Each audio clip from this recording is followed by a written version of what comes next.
Welcome to the Footprint Project Academy. I'll be speaking on the topic, how to be good at selling, the techniques to closing the sale. What is selling?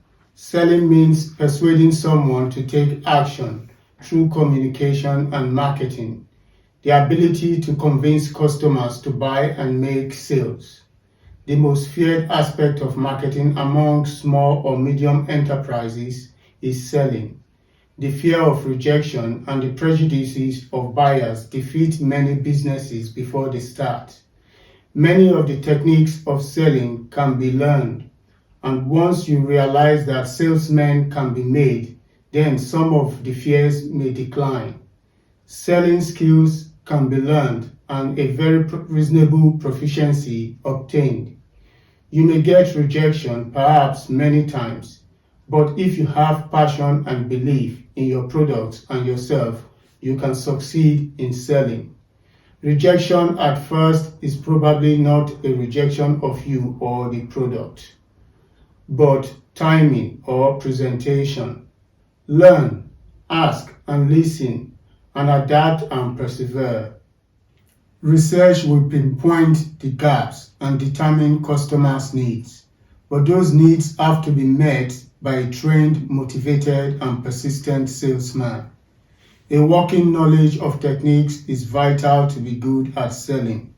The first rule of selling is to sell yourself by looking good and presentable. The product is very much second. If you don't like meeting people and learning how to relate with people, communicate, and be persuasive in your presentation of a product, you will never enjoy or be any good at selling. Try to be yourself. Don't adopt a stance or affect to be more knowledgeable or polished than you are. Selling is a conversation, but one where you are controlling the direction. Know your product.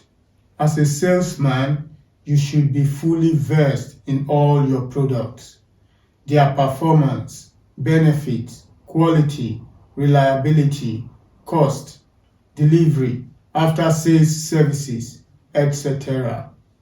Setting out on sales without all these facts at your fingertips is not good. Honesty is the best policy. If you don't know the answer to a question, say so and make sure you come back promptly with the information. Setting objectives.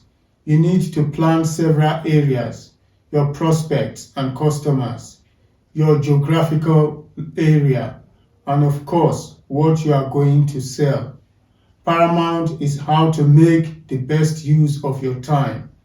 Many days a month should be allocated to selling, as this is essential for expanding the customer base and keeping in touch with the target market. Market research will tell you where your target market lies, so try to avoid dashing about haphazardly, as time between customers is dead time. If a firm can afford to go out for sales every day, then work on a rotating pattern. To recap, research the market to gather information.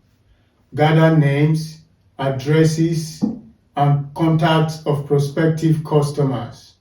Follow up on a previous marketing exercise to secure sales.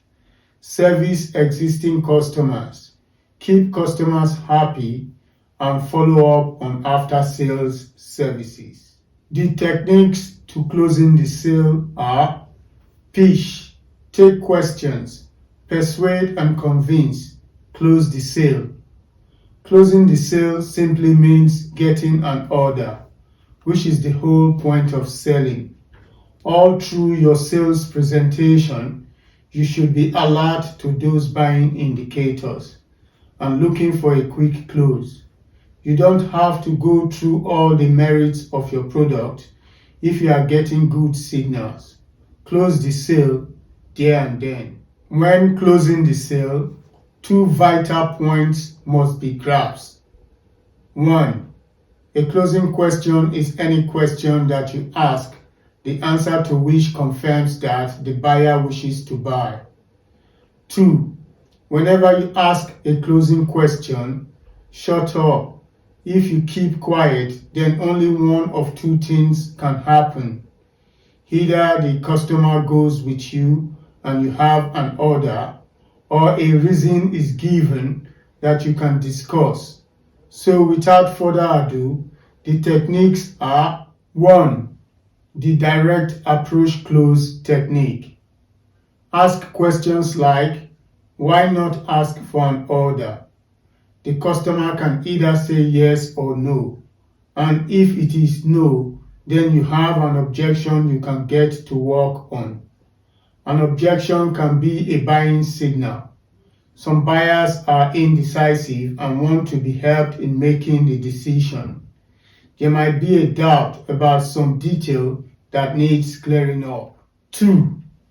Alternative choice close technique. Your closing questions give the choice of buying.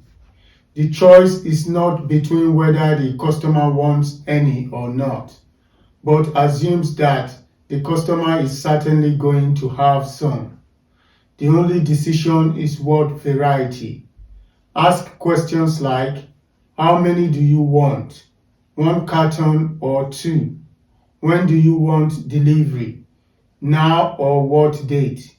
Alternative choice questions are invariably prefaced with, which do you prefer? Or related to questions like when, what, where, and how. The questions must always be assumptive. 3. Question close technique. If a customer asks, can I get delivery in 7 days? Don't say yes, but close the sale by asking, do you want delivery in 7 days? When the customer says yes, he has bought. 4. Summary question close technique. To be used on prospects who waffle and won't come to a decision. Ask questions like, just to be clear, what is it that you are undecided on? Is it our delivery date? Is it this? Is it that? Every time the customer says no, you've got a yes. If the customer says yes, you've pinned the prospect down to a definite objection that you can go to work on. The success of a good salesperson is built on: number 1, building customer network, having customers' contact, names, addresses, emails, social media, fax, and telephone contacts to create distribution and sales opportunities. Number 2, pitching, being able to explain what your product is, its benefits to customers, advantages and features, its unique selling points to impress the customer's choice and decision towards your product. Number 3, salesmanship, the ability to communicate, persuade, and convince customers to buy and make sales. Number 4, negotiating, the business savvy to negotiate the best deal to create a win-win situation for you and your customer. Number 5, good customer relations, knowing how to relate with customers and keep customers happy to keep coming back. Please subscribe to our YouTube channel for more educational topics like this. Finding your success and happiness is all about the mind. How developed your mind power is. The self is an object of art. The self is made, not born.